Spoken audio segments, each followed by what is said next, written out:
Hello, my name is Tyrone, and I want to talk to you about our City Youth Communicators team. Our Communicators team can include a number of different people. It could be people who actually preach or teach a message. It could be people who do transitions in our services. It could even be people who are doing leadership trainings or leadership moments in some of our different meetings. So when it comes to our communicators, I want to talk about even the eligibility to be on a team like this. First of all, of course, you've got to be an active and faithful member of Church for the City and City Youth. Church for the City, in order to be a member, you go through our open house program, which happens on the last Sunday of the month. And then you have to join the City Youth team. To be a City Youth communicator, we want you to be invested with the leaders and students, not just someone who comes in as a guest and then have an opportunity to be on the stage. The other thing is we'd like you to be on a Sunday serve team. We never want to get into a point where we create some type of ministry empire where people just serve on Wednesdays, but they're not active in the entire body of the church. So serving on a Sunday, of course, clear evidence of a life surrendered to Jesus, baptized in water. It's important to be teachable as well. That's one of our key points to be on this team. You've got to be teachable. You can't be a person who's in a communication position or leadership position and not willing to be teachable and trainable, because our goal is to always grow someone in their abilities as we are growing in our abilities. And then the other thing is just to have evident giftings and abilities as a communicator as expressed by the leadership, meaning this: the leadership team has to agree that you have a communicating gift and ability. We really value and honor excellence on the stage. We value and honor excellence in all of our communication pieces. Even if you're just in a circle in pre-service, we just believe that communication is important. It's key. It should be clear. It should be descriptive. It should be encouraging. So we believe that in order to be in that position, you should have some abilities, giftings, and even sometimes some prior training in that. Couple elements I'm going to talk about. So this is for people who are on the team now. If you are on the team and you've been sent this video, it's because they want you to, we as a team want you to understand some of these elements. The first one is atmosphere and dynamic. It's important to be clear of the tone, feel, and what the Spirit is doing in the moment. Understand the vision for that specific portion of service. If it's a high energy moment of a service, be sure to have that right energy. If it's a moment where there's more of a lower tone, if it's more of an atmosphere of worship, or maybe an atmosphere of prayer, we don't want you to come in the same tone as if you're communicating for a game, or as if you're communicating for an opening of a service. When you're opening a service, understand this: people are coming in with different attitudes, different burdens, different perspectives, different ideas. Sometimes people are coming in for the first time. Make sure our goal when we open up anything is to lift heads and excite them about who Jesus is and what he does. Not necessarily ask them if they are excited. We don't necessarily want to speak into where they are in the moment, because some people may not be in the best mood. They may not be excited to be there. But if you are opening up a service, opening up a gathering, opening up an event, the goal is to celebrate Jesus and lift their heads.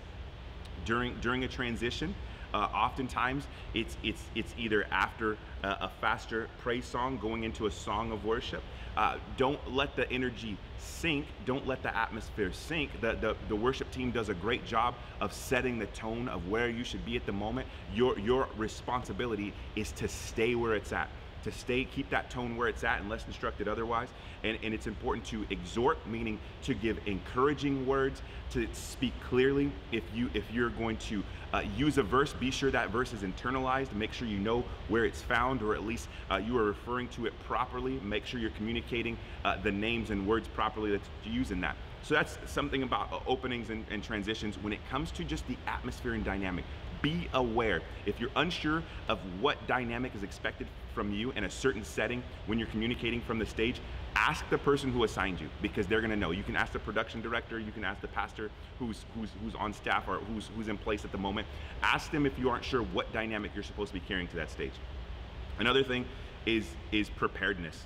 Know the information before you go to the stage. We don't believe in winging it. We don't believe in guessing. We don't believe in figuring out on the way up to the stage. Some things that you should know.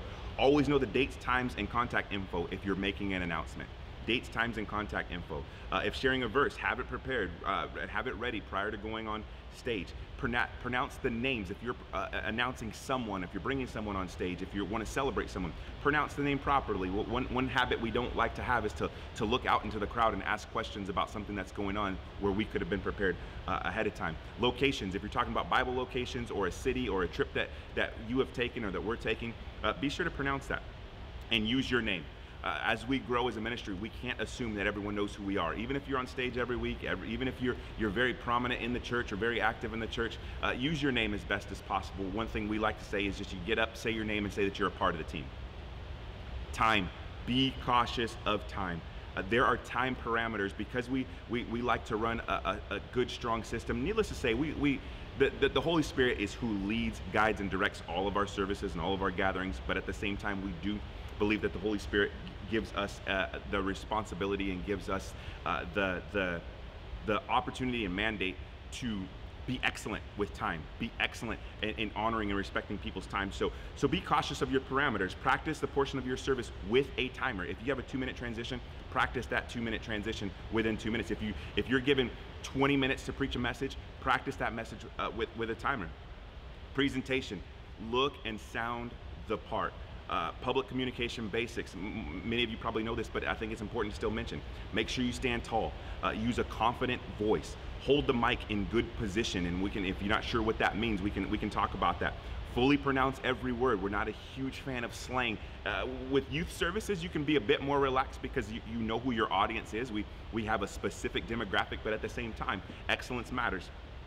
Find target positions instead of pacing. Pacing is often a sign of nerves. Pacing is often a sign of not being prepared. Find a spot, hold it, be confident, and communicate from there. Language. Language is another area. Keep information clear for the first-time guests. We here at this church, we can say CTC has CLGs, call TPJ if you need the information. Those are all things that someone from this church understands exactly what I just said, but not a first-time guest. We don't want to get stuck using Christianese or using too many different letters and things that we as the insiders know, but a first-time guest won't be clear. So say the full word. We say city life groups. We say our quad groups for youth ministry. We say city youth conference. We say the whole thing so that people understand what we're talking about, and we're making sure that we're having a good pace with our words and that language is understandable, clear, and repeated. How you dress. How you dress is important. We want to have liberty in the way you dress. We want you to be able to express yourself, but at the same time, we want to honor the platform, and we want to honor even the rules of the house. The general rule for everyone is if you have to wonder if something that you're wearing is appropriate, it's probably not. So it's best just to not wear it. If you do have questions, like I said, reach out to our production director, reach out to your ministry leader, or reach out to one of the core team members if you aren't sure. Some of the basics: no flip-flops or bare feet, no offensive brands or images. No, we don't do hats on stage. We don't do shorts on stage. If a female's wearing leggings, shirts should be long enough to cover below your bottom and waist, even with your hands up. No spaghetti straps, no tank tops, nothing political, please. And all clothes should be appropriate fitting. All right? If you're preparing and you're not sure if what you're planning on wearing is appropriate, snap a picture of what you're planning on wearing and send it to your oversight, send it to the production director, send it to your lead. The last thing I'll say when it comes to communicators is this: we just believe it's important that you attach yourself to some of the communicators that are ahead of you. We have great experienced communicators in our ministry who started off from the beginning, and now they're growing in their gifts and their abilities. Take the time to learn from them, and as you join this team, you're going to find out how to attach yourself to mentorship and leadership in this area. But I'm asking you to do so. Remain teachable, remain ready to grow. Be okay with the fact that as you come off stage at times, you'll hear some encouragement and you may hear some critiques, but it's only because we love you, we want you to grow, we want you to do well. But at the same time, we also want you to be able to express your gifts, your talents as a communicator, as God uses you. So we're excited for you to join this team. We're excited to see what God does in you and through you as you grow in your communication in whatever element, whatever setting that is, and as you give God the glory and honor in what He's done in you.